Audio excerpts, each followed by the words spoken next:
नमस्कार दोस्तों, स्वागत है आपका एक्सपर्ट गाइडेंस वीडियो क्लासेस में। आज के इकोनॉमिक्स लेक्शन सीरीज़ के वीडियो में हम HDI that is human development index के बारे में डिस्कस करेंगे। लास्ट वीडियो में हमने क्या क्या डिस्कस किया था? लास्ट वीडियोज़ में हमने प्रोग्रेस क्या होता है वो डिस्कस किया था। Then we also knew what is economic growth and finally we also learn about development. And हमने देखा था ये तीनों टर्म एक दूसरे से अलग कैसे हैं। हालांकि पहले के इकोनॉमिस्ट इन तीनों टर्म को एक दूसरे के ऑल्टरनेटिव में यूज़ करते थे, मतलब उनके लिए ये तीनों टर्म कॉमन थे।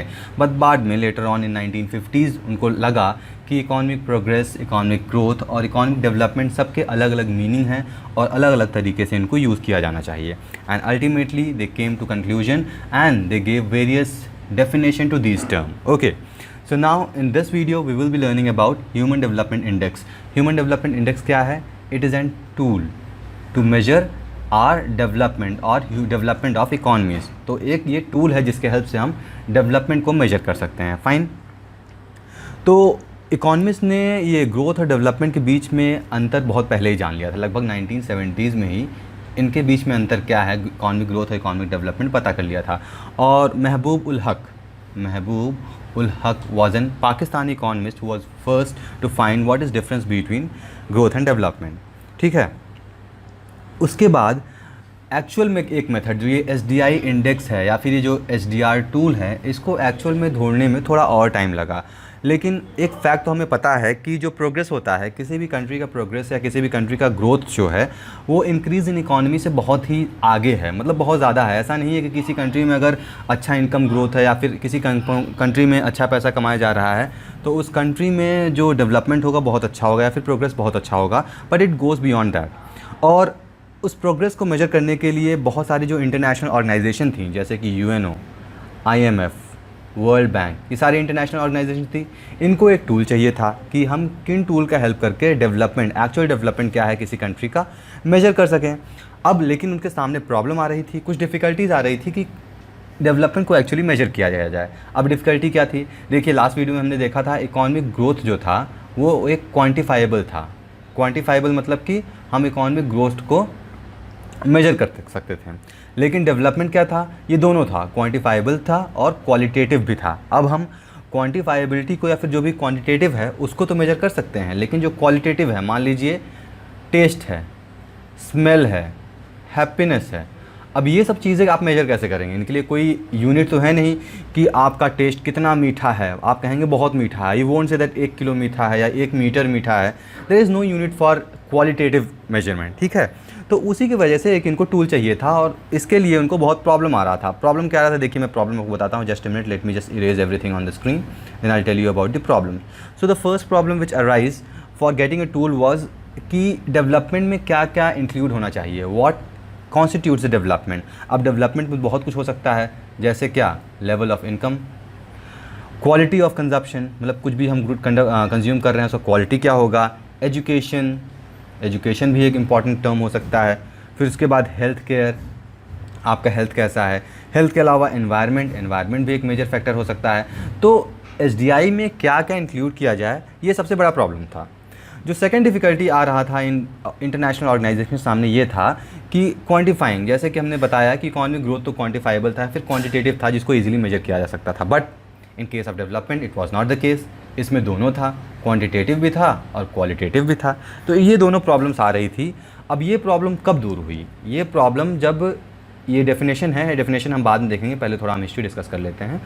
तो 1990 में जब UNDP यानी कि यूनाइटेड नेशन डेवलपमेंट प्रोग्राम, इन्होंने जब अपना फर्स्ट HDR रिलीज़ किया 1990 में, तब जाके ये प्रॉब्लम्स जो थी, ये जो इश्यूज़ थी वो रिजॉल्व हो गई कि अच्छा, हमारे पास अब कुछ स्पेसिफिक पैरामीटर्स हैं जिनके बेसिस पर हम ह्यूमन डेवलपमेंट इंडेक्स या फिर ह्यूमन डेवलपमेंट या फिर इकोनॉमिक डेवलपमेंट को मेजर कर सकते थे। फाइन, तो ये प्रॉब्लम सॉल्व हुआ UNDP के पहले HDR के रिलीज़ से, जो कि 1990 में हुआ था। फाइन, अब ये जो HDR था, पहला HDR था, इसके बाद एक तरीके की समिति बैठाई गई। समिति का कमेटी आप कह सकते हैं, मतलब कि किन के थ्रू ये हेड किया गया था। तो एक इसके लिए ऐसा नहीं था कि किसी एक इंडिविजुअल पर्सन ने दिया था, इसको टीम, इसके लिए एक प्रॉपर टीम बनाई गई थी ताकि ये टीम जो थी एनालाइज कर सके किन बेसिस पर हम डेवलपमेंट को मेजर करेंगे। तो इन टीम के जो लीडर थे, इनमें मेजरली दो लीडर थे। एक थे महबूब उल हक। महबूब उल हक कौन है? ये पाकिस्तानी इकॉनमिस्ट थे जिन्होंने पहली बार 1970 में ही डेवलपमेंट और ग्रोथ, इकॉनमिक ग्रोथ में डिफ्रेंशिएट किया था। और दूसरे पर्सन जो थी वो थे इग्ने कॉल। अभी इनका प्रोनाउंसिएशन सही है कि नहीं आई डोंट नो, बट या द स्पेलिंग इज़ INGEKAUL। तो ये दो मेंबर जो थे ये लीडिंग मेंबर थे टीम के उस समय के, जिन्होंने HDI पे काम किया था। Fine, so this was all about the HDI। अब HDI में क्या क्या पैरामीटर्स होते हैं वो हम देखेंगे, उससे पहले हम डेफिनेशन देख लेते हैं। तो according to definition, human development index is a statistical tool use to measure a country's overall achievement and its social and economic. यहाँ पर देखिए ये पॉइंट याद करिएगा, सोशल एंड इकॉनमिक, ये इंपॉर्टेंट है। हम यहाँ पर सिर्फ इकॉनमिक ग्रोथ नहीं मेजर कर रहे हैं, यहाँ पर सोशल इकॉनमिक दोनों ग्रोथ है, दोनों डायमेंशन को कंसिडर कर रहे हैं, तभी जाके एक प्रॉपर डेवलपमेंट को हम मेजर कर सकते हैं। Fine, so you have to consider social as well as economic growth in case of development. आगे क्या लिखा हुआ है? The social and economic dimension of a country are based on the health of people, the level of education attainment and the standard of living। अब ये देखिए 3 point यहाँ पर आ रहा है, एक हेल्थ ऑफ पीपल है, एक लेवल ऑफ एजुकेशन है और तीसरा है स्टैंडर्ड ऑफ लिविंग। तो ये तीनों पैरामीटर्स हो गए जिनके बेसिस पे HDI मेजर किया जाता है। अब आगे आपको और क्लियर समझ में आएगा, थोड़ा मैं आगे बढ़ता हूँ, then you will be more clear about it. Fine, so over here we can see HDR, human development report measures the development by combining 3 indicators। क्या क्या? Health, education and standard of living. अब यहाँ पर आप देखिए क्या है, ये लॉन्ग एंड हेल्दी लाइफ, यानी कि ये हेल्थ का कंपोनेंट हो गया, ये एजुकेशन का कंपोनेंट हो गया और ये स्टैंडर्ड ऑफ लिविंग का कंपोनेंट हो गया। अब इनमें भी सब क्लासिफिकेशन है, थोड़े थोड़े हैं। अब उन क्लासिफिकेशन को मैं थोड़ा सा ब्रीफ आउट कर देता हूँ ताकि आपको एक्जैक्टली समझ में आ जाए HDI या फिर ह्यूमन डेवलपमेंट इंडेक्स है वो एक्जैक्टली मेजर कैसे होता है। ठीक है, तो जो एजुकेशन वाला पैरामीटर है, फिर एजुकेशन का जो कंपोनेंट है उसमें 2 पार्ट है। एक है मीन ऑफ ईयर। पहले तो ऐसा कुछ पार्टीशन नहीं था, ऐसा डिवाइडेशन नहीं था, लेकिन 2010 के बाद HDR, ह्यूमन डेवलपमेंट रिपोर्ट 2010 के बाद ये दोनों कंपोनेंट ऐड हो गए थे। क्या थे ये? Mean of year of schooling, यानी कि कितने साल वहाँ के किसी भी कंट्री के सिटीजन ने स्कूलिंग लिया है। मान लीजिए 25 साल के लोग हो गए, अब 25 साल के लोग कितने साल तक स्कूलिंग उन्होंने लिया है वो काउंट किया जाता था। दूसरा एक्सपेक्टेड ईयर ऑफ स्कूलिंग, यानी कि मान लीजिए किस एज पे कौन सा बच्चा या फिर कौन सा स्टूडेंट किस क्लास में या फिर किस स्टैंडर्ड में एडमिशन ले रहा है। तो ये 2 पैरामीटर्स कंसिडर किए गए थे एजुकेशन कंपोनेंट में। नेक्स्ट कंपोनेंट था हमारा हेल्थ। तो हेल्थ का जो कंपोनेंट था वो लाइफ एक्सपेक्टेंसी से मेजर किया जाता था। लाइफ एक्सपेक्टेंसी यानी कि कोई भी इंडिविजुअल है वो अपने बर्थ के बाद कितना साल तक जीवित रहता है, उसे हम लाइफ एक्सपेक्टेंसी कहते हैं। तो इसके लिए मिनिमम ईयर्स था वो 20 ईयर्स है, मैक्सिमम ईयर जो है वो 83.57 ईयर्स है। तो मान लीजिए किसी भी कंट्री का लाइफ एक्सपेक्टेंसी 55 ईयर्स है, मान लीजिए उनका कंट्री में लोग 55 साल तक ऑन एवरेज जिंदा रहते हैं, तो उनका जो इसमें पॉइंट मिलेगा वो 0.55 मिलेगा। अभी मैं आपको क्लियरली बताऊंगा तब आपको समझ में आएगा, ये पॉइंट वाली बात आपको शायद ना समझ में आए। मैं पहले पैरामीटर्स बता देता हूँ, उसके बाद मैं ये पॉइंट समझाऊंगा। And next is standard of living component is measured by GNI, that is gross national income product per capita at purchasing power parity. अब ये परचेजिंग पावर पैरिटी क्या होता है? ये ग्रॉस नेशनल इनकम तो आपको समझ में आता है, हमने डिस्कस किया था डिटेल्स में।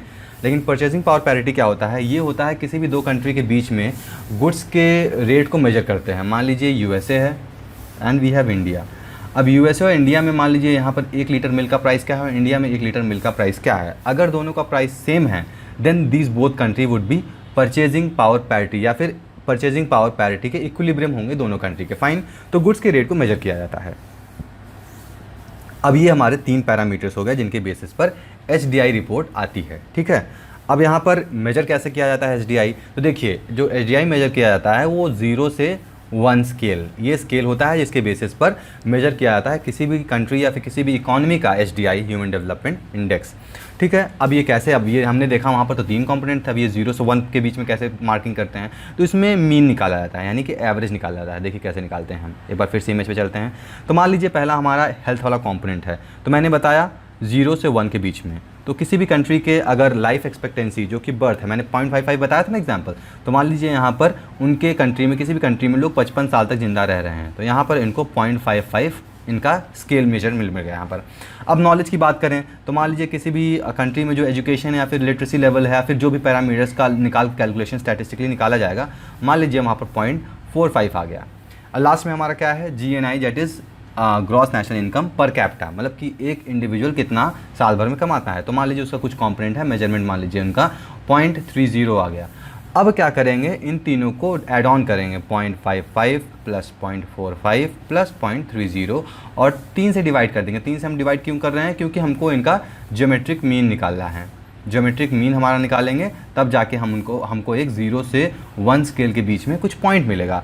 अब ये पॉइंट जो मिले हैं, इन्हीं के पॉइंट के बेसिस पर रैंकिंग मिलती है, मतलब कि कौन सा कंट्री मोस्ट डेवलप्ड है और कौन सा कंट्री लीस्ट डेवलप्ड है। तो इसी के लिए हर साल एक रिपोर्ट निकाली जाती है। अगर हम रीसेंट रिपोर्ट की बात करें तो नॉर्वे, स्विट्ज़रलैंड, आयरलैंड, ये तीनों कंट्रीज टॉप 3 पोजीशन पे थी, यानी कि नॉर्वे को फर्स्ट पोजीशन मिला, स्विट्ज़रलैंड को सेकंड पोजीशन और आयरलैंड को थर्ड पोजीशन।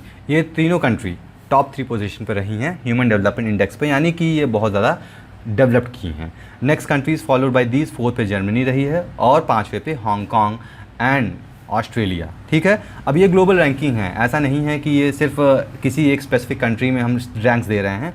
ये जितने कंट्रीज़ होती हैं, यहाँ पर HDI में 189 कंट्रीज़ को पार्टिसिपेट कंट्री है।